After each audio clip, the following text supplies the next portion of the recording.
No sooner had we set up shop at Huamachuco's Hostel Nochebuena than the streets exploded in celebration, and Chad's stomach decided to join the fun. Poor Chad, he's sick.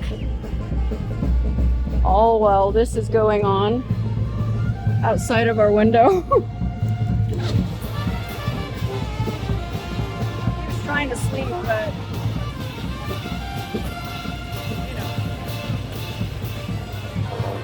after a 48-hour fever dream, interrupted by frequent, often violent trips to the bathroom, I managed to clean him up, shove him in the back of a tuk-tuk, and take him to the hospital. Only because he was too weak to stop me, and had, by then, started to hallucinate.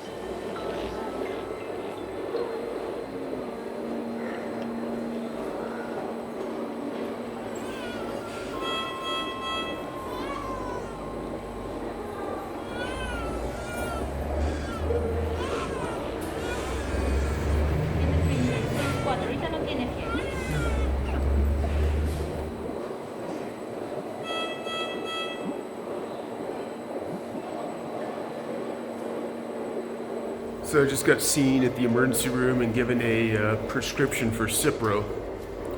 And the hospital visit cost us 2 soles 40, which is approximately about 60 cents US. So go figure. We departed the emergency room with a fistful of antibiotics and retreated to the hostel, where Chad spent the next few days recovering, and I kept him stocked with electrolytes, noodle soup, and the most important necessity of all. So I went and paid for another night, and the guy just goes like this, just don't come back, okay? Oh man.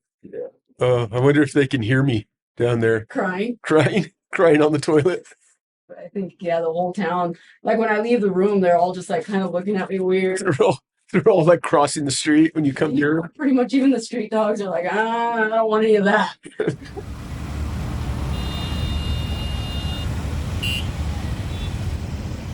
And after a couple days, on a beautiful, calm Saturday morning,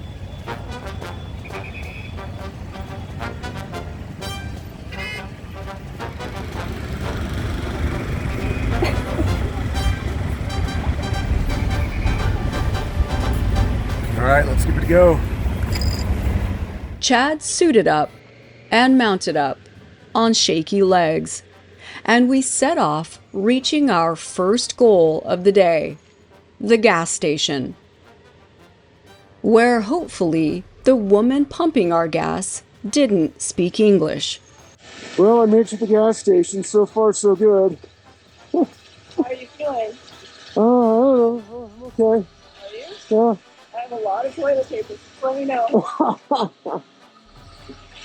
Well, luckily, my pants are mesh, so it'll pretty much just strain right through. It's gonna be like those Play-Doh things we had. Yeah. Goes through, just like. Exactly. So you got the Gore-Tex. You know, that wouldn't work for you. You'd have to open your vents. No, And it's just gonna be in my boots. yeah, it'd be in your boots. Yeah. Mine will just like strain right through like a colander.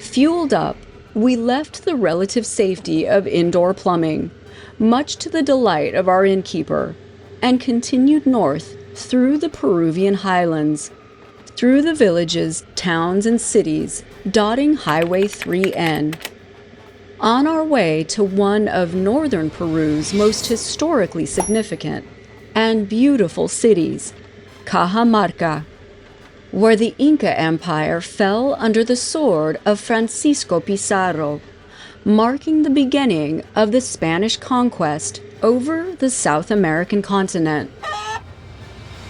But first, you okay? Been better. Yeah. I mean, I haven't put us down yet, but I've definitely been better. As best we could figure, Chad's trouble started here. We're Hotel de Turisticas and some other word I can't pronounce, so I really don't know where the hell we are. With 2 cups of lukewarm coffee. The morning we departed for Huamachuco. And while, 4 days later, he was far from firing on all cylinders, he was anxious to get back on the road. At least to Cajamarca, where we would once again hole up for a couple of days and enjoy the city's copious historic sites, museums, and beautiful colonial architecture. Just what the doctor ordered.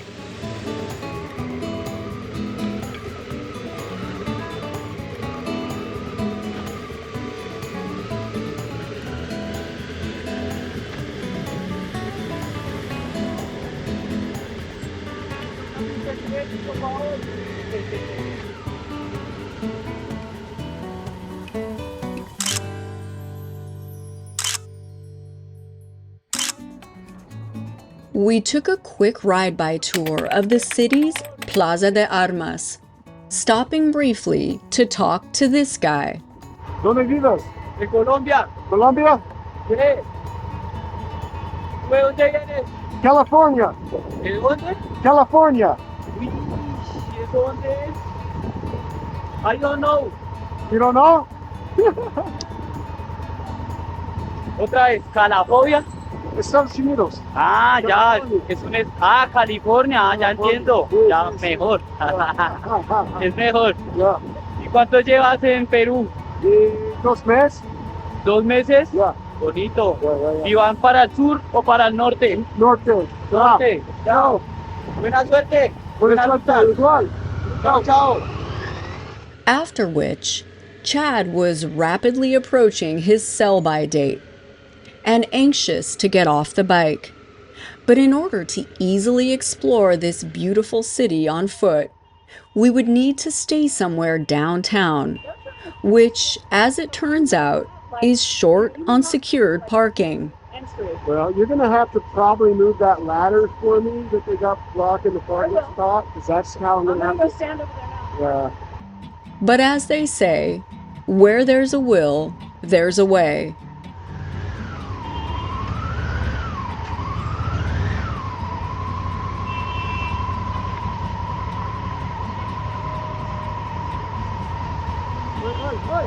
Hey.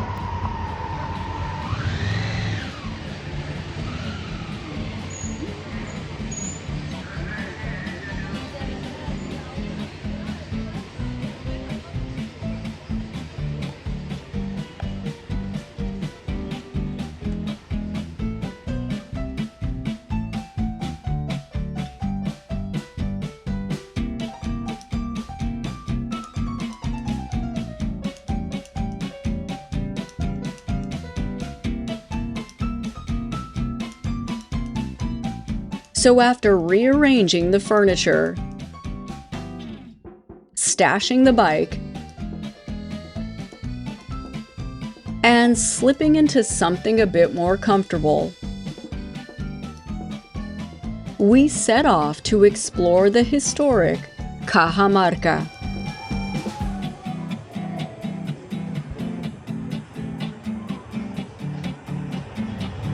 I want some of that chocolate.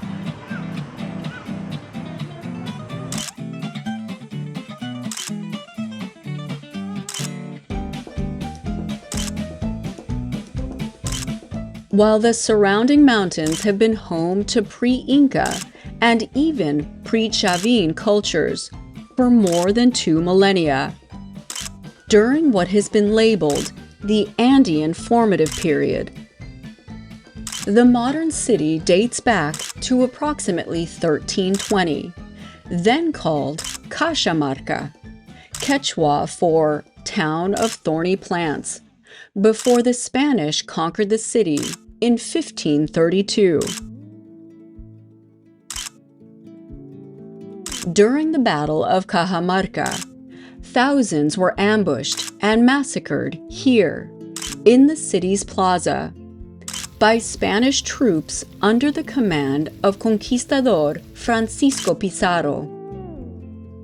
Atahualpa, the Incan Emperor, was taken captive and held prisoner here, El Cuarto del Rescate, the Ransom Room, where he attempted to barter for his freedom by filling the chamber with gold and silver to this line, as far as he could reach to the tips of his fingers, with an estimated current-day value of $500 million worth of precious metals, after which Atahualpa was summarily tried and executed, marking the beginning of the Spanish Conquest and the slow, bloody colonization of the continent, another 4 decades in the making, until finally, in 1572, South America's largest empire fell, conceding control of approximately 80% of the continent to the Spanish crown.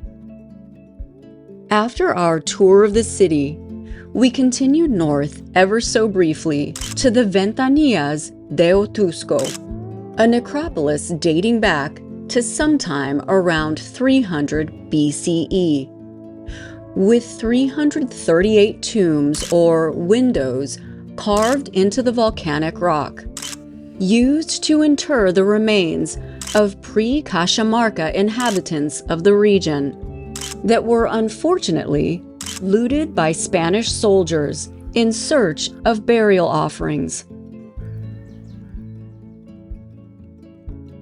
After a quick tour of the site, we set off once again along Highway 8B, a remote interchange connecting Peru's Highland Highway 3 and Jungle Highway 5, on our way to Lemebamba, our destination for the evening, with just one more stop along the way, assuming we can find it.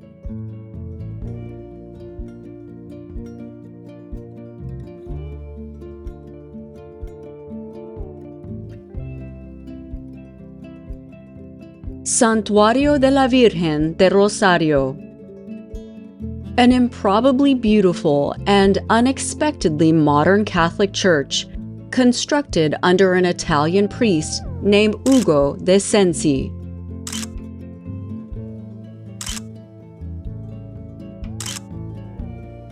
Its intricate mosaic tile and woodwork, depicting traditional Catholic iconology, blended with indigenous artistry, is as astounding as it is out of place. Located off a nondescript dirt road, in a small town with roughly 1,000 inhabitants, and without so much as a simple sign pointing the way, a hidden gem you would undoubtedly ride past unless you were looking for it. It's locked on. Yeah, it's locked on.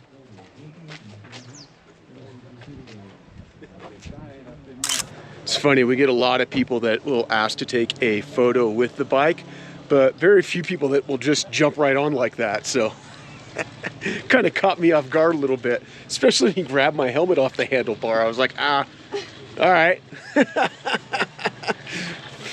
Help yourself.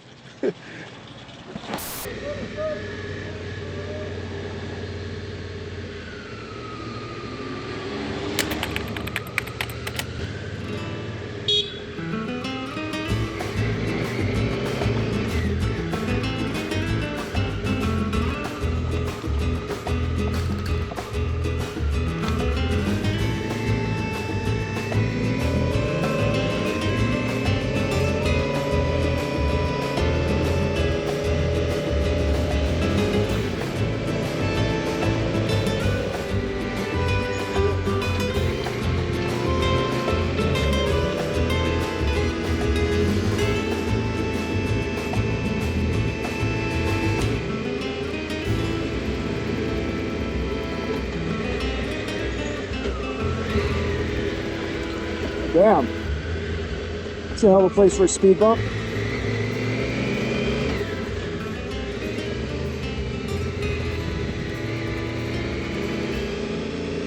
That's a hell of a drop.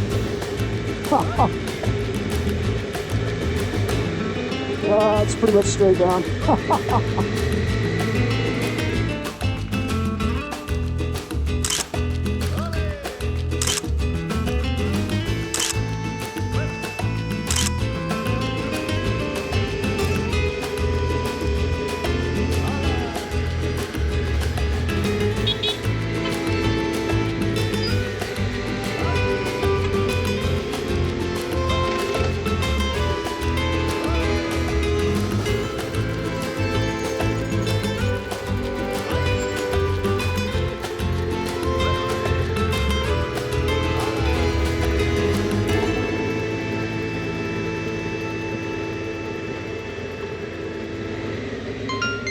We made the dramatic descent from Abra el Gavilan at 3,600 meters, 11,800 feet down the flanks of the Western Andes to Balsas, sitting at a hot and humid 850 meters, 2,800 feet along the Marañón River.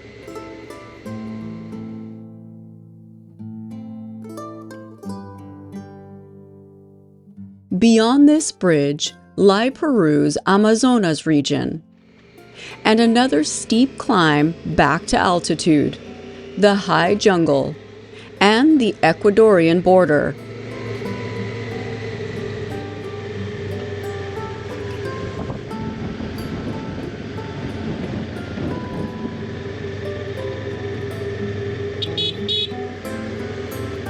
According to Thomas Hobbes, curiosity is the lust of the mind. It is also the engine that propels travel, one of the key ingredients for any adventure. And adventure is one of the surest ways to stay young, if not in body, in mind and spirit.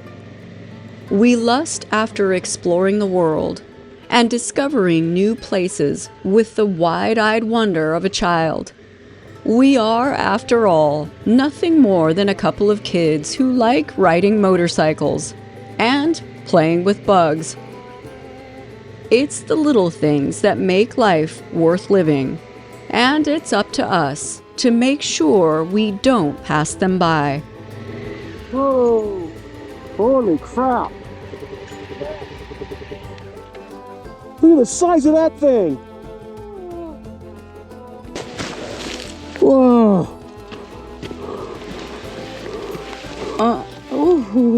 Look at the size of it! Wow! Hi! It's huge! Oh, look at his antennas! Oh, wait, he's gonna fall!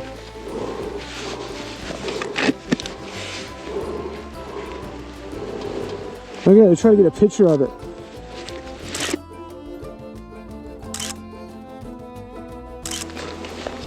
Is that a dinosaur? What is, I don't even know what that is. I don't even know what kind of animal that is. Wow. Alright, say bye. Hey, love you. Wow, you're wild looking. Ah! Ah! It's on my face! That's exactly why I closed my visor. Did you hear me squeal? I was like, ah! Oh, sorry. You okay? Yeah. Wow, that thing was huge. He tried to kill me.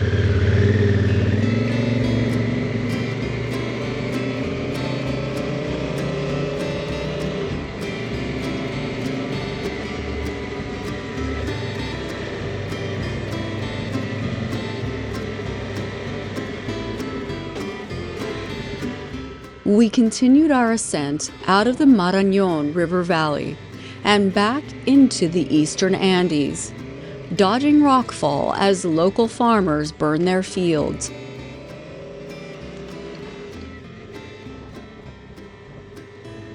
Just over the pass, the arid mountains steadily give way to cloud forest.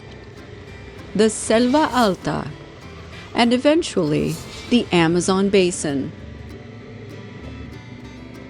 This is Chachapoya territory and just beyond the Kaya Pass, outside of Lemebamba, Chad's favorite museum. The reason for our surreptitious route north. It's a summit. But that will have to wait until tomorrow. In the meantime, we'll just do our best to keep our eyes on the road and be sure not to take the little things for granted. Let's go, stick girl.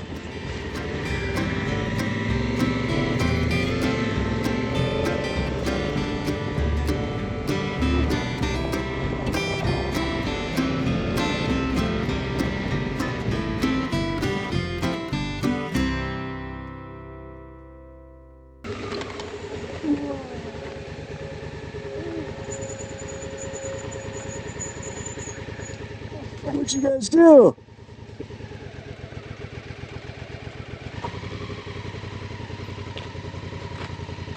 Damn. Yep, sure did. Stinky. We should get the head and mount it on the front. No way, dude. Thing stinks too much. Ask you.